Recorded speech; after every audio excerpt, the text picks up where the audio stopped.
ब्रह्मांड की उत्पत्ति से लेकर सृष्टि के विनाश तक हर प्रक्रिया के पीछे एक गहरा विज्ञान छिपा है। लेकिन क्या आपने कभी सोचा है कि जिस मासिक धर्म को आज समाज के एक बड़े हिस्से ने अपवित्रता की बेड़ियों में जकड़ दिया है, उसका वास्तविक सत्य क्या है? क्या ये सचमुच कोई अशुद्धि है या फिर ये शक्ति का वो उच्चतम स्तर है जिसे हम आज तक समझ ही नहीं पाए? आज हम किसी साधारण किताब के पन्ने नहीं पलटेंगे। आज हम सीधे उस परम ज्ञान की ओर चलेंगे जो स्वयं महादेव ने माता पार्वती को कैलाश के एकांत में दिया था। शिव पुराण के विद्येश्वर संहिता और रुद्र संहिता के उन गुप्त श्लोकों की व्याख्या करेंगे जिन्हें आज का आधुनिक विज्ञान भी अब धीरे धीरे प्रमाणित कर रहा है। क्या आप उस अशुद्धि के पीछे छिपे अमृत को देखने के लिए तैयार हैं? आज की पीढ़ी अक्सर सवाल करती है, क्यों हमें रसोई में जाने से रोका जाता था? क्यों मंदिर के द्वार बंद हो जाते थे? क्या धर्म स्त्रियों के विरुद्ध है? इन सवालों ने हमारे मन में अपनी ही जड़ों के प्रति एक विद्रोह पैदा कर दिया है। लेकिन याद रखिए, महादेव कभी पक्षपाती नहीं हो सकते। वो तो अर्धनारीश्वर है, आधे शिव आधी शक्ति। अगर शक्ति अशुद्ध होती तो शिव का अस्तित्व ही न होता। महादेव ने पार्वती जी से कहा था कि यह समय स्त्री के लिए तपस्या का समय है। शिव पुराण कहता है कि मासिक धर्म कोई शारीरिक बोझ नहीं बल्कि एक एनर्जी फ्लश है। ये वो समय है जब एक स्त्री का शरीर ब्रह्मांड की सबसे बड़ी ऊर्जा यानी सृजन की शक्ति के सबसे करीब होता है। लेकिन विडंबना देखिए, जिसे महादेव ने वरदान और विश्राम का समय बताया, उसे समाज ने छुआछूत का नाम दे दिया। आज हम उस धूल को साफ करेंगे जो समय के साथ हमारे अनमोल सनातन ज्ञान पर जम गई है। महादेव ने पार्वती जी को समझाया था कि नारी का शरीर प्रकृति का सबसे कोमल और सबसे शक्तिशाली यंत्र है। मासिक धर्म के दौरान एक स्त्री के भीतर अपान वायु का प्रवाह सबसे तीव्र होता है। ये वो ऊर्जा है जो शरीर से केवल शारीरिक गंदगी ही नहीं बल्कि सूक्ष्म नकारात्मकता को भी बाहर निकालती है। विज्ञान कहता है कि इन दिनों में हार्मोनल बदलाव की वजह से महिला का ऑरा यानी उसका ऊर्जा मंडल बहुत संवेदनशील हो जाता है। आप एक वॉकिंग पावर हाउस बन जाती हैं। अगर इस समय सही नियमों का पालन न किया जाए तो ये ऊर्जा रिवर्स यानी उल्टी दिशा में बहने लगती है, जिससे केवल शारीरिक ही नहीं बल्कि मानसिक और आध्यात्मिक असंतुलन पैदा होता है। महादेव ने उन 5 कार्यों को वर्जित किया है जो आपकी इस पवित्र ऊर्जा को नष्ट कर सकते हैं। ये पाबंदियां आपको रोकने के लिए नहीं बल्कि आपकी इस शक्ति को सुरक्षित रखने के लिए थीं।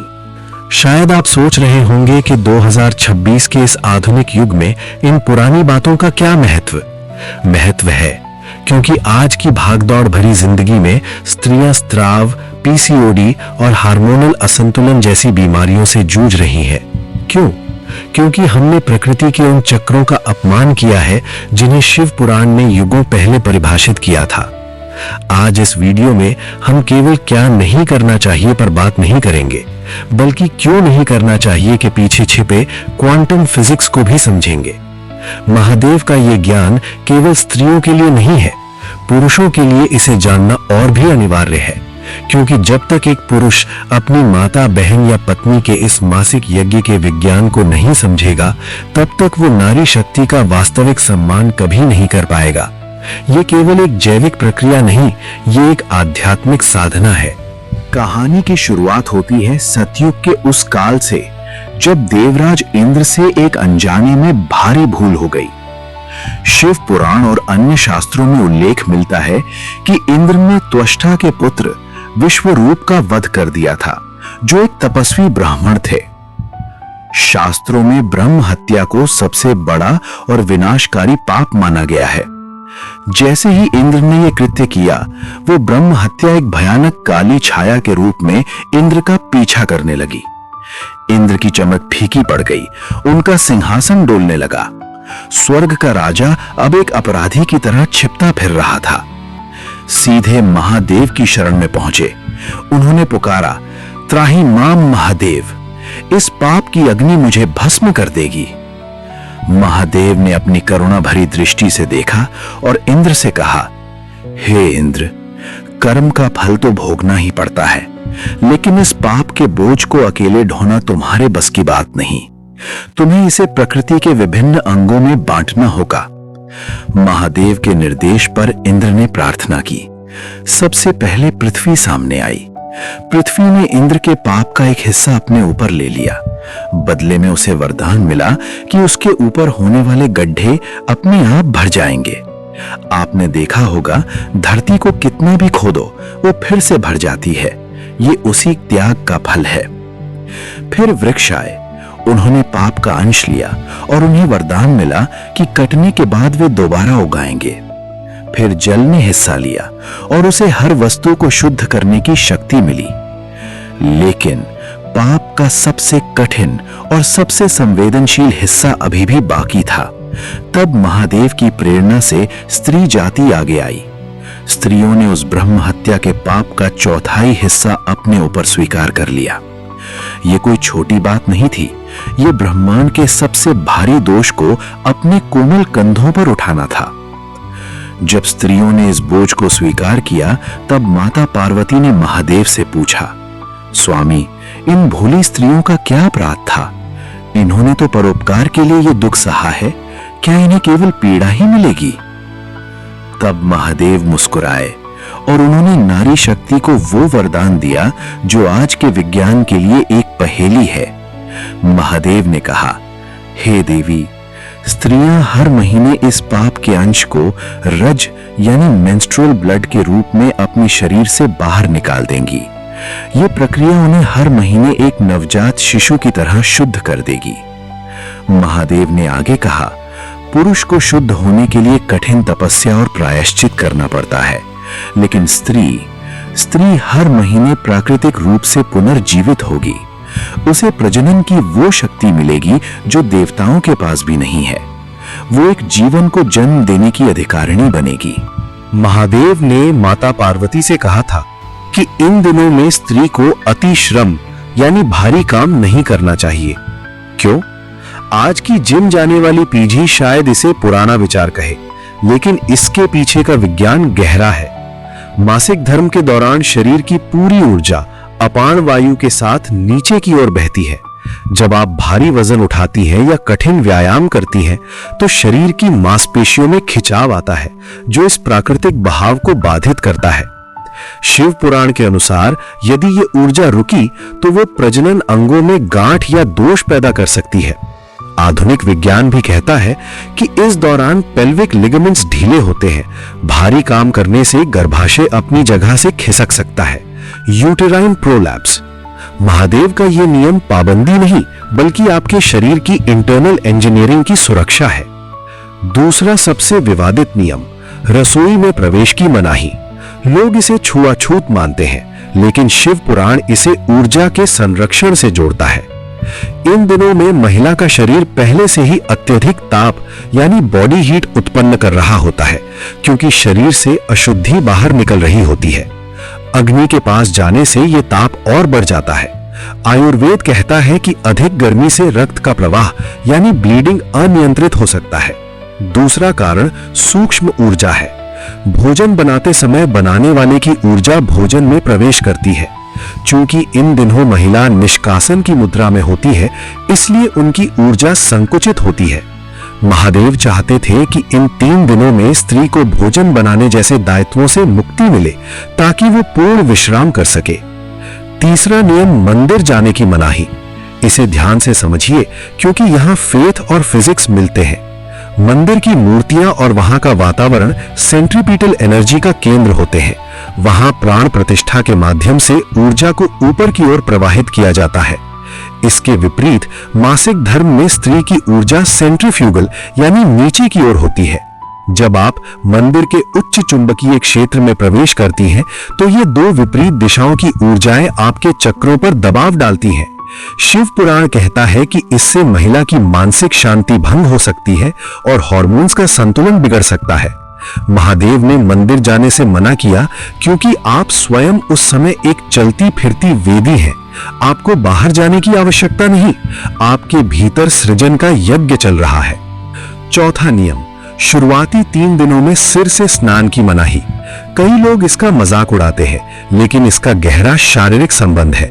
हमारे सिर का तालू शरीर के तापमान को नियंत्रित करता है।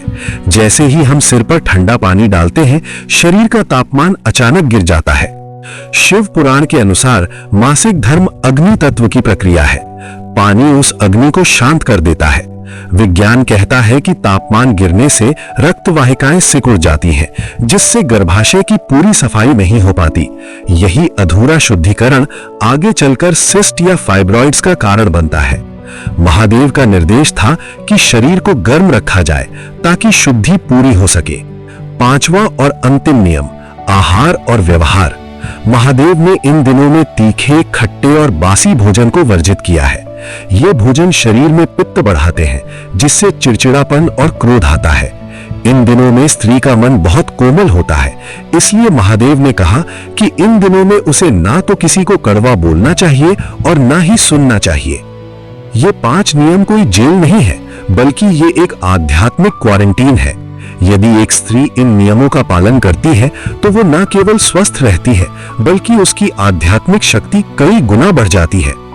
लेकिन क्या आप जानते हैं कि इन नियमों का पालन न करने पर शिव पुराण किन बीमारियों की चेतावनी देता है, और वो कौन सी एक चीज है जिसे करने से इन दिनों में अश्वमेध यज्ञ जैसा फल मिलता है?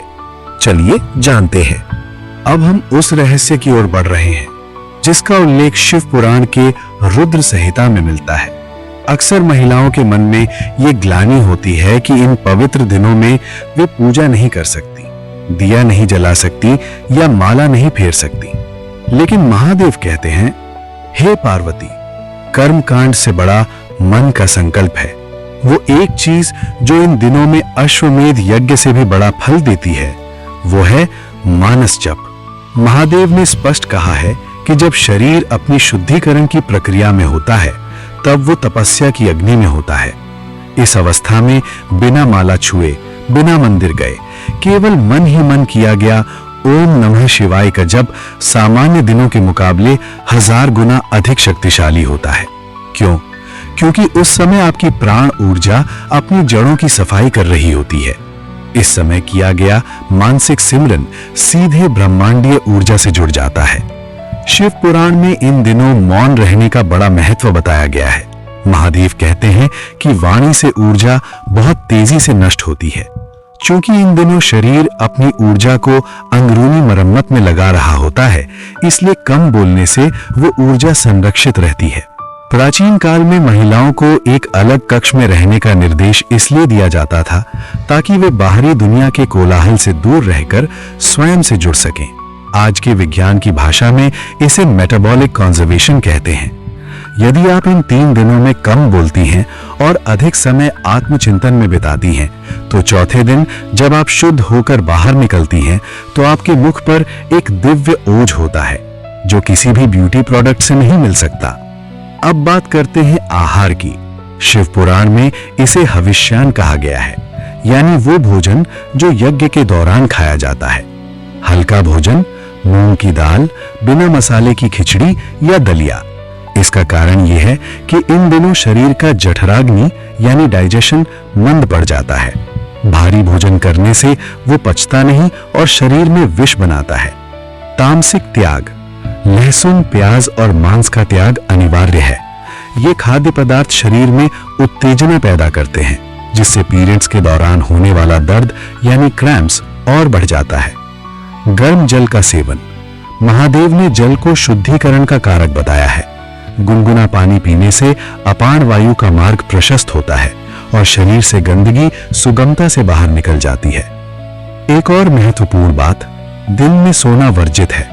शिव पुराण के अनुसार दिन में सोने से कफ बढ़ता है और शरीर की सफाई की प्रक्रिया सुस्त हो जाती है।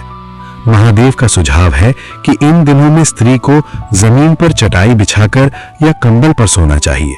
ग्राउंडिंग, धरती के संपर्क में रहने से शरीर की अतिरिक्त नकारात्मक ऊर्जा जमीन में समाहित हो जाती है।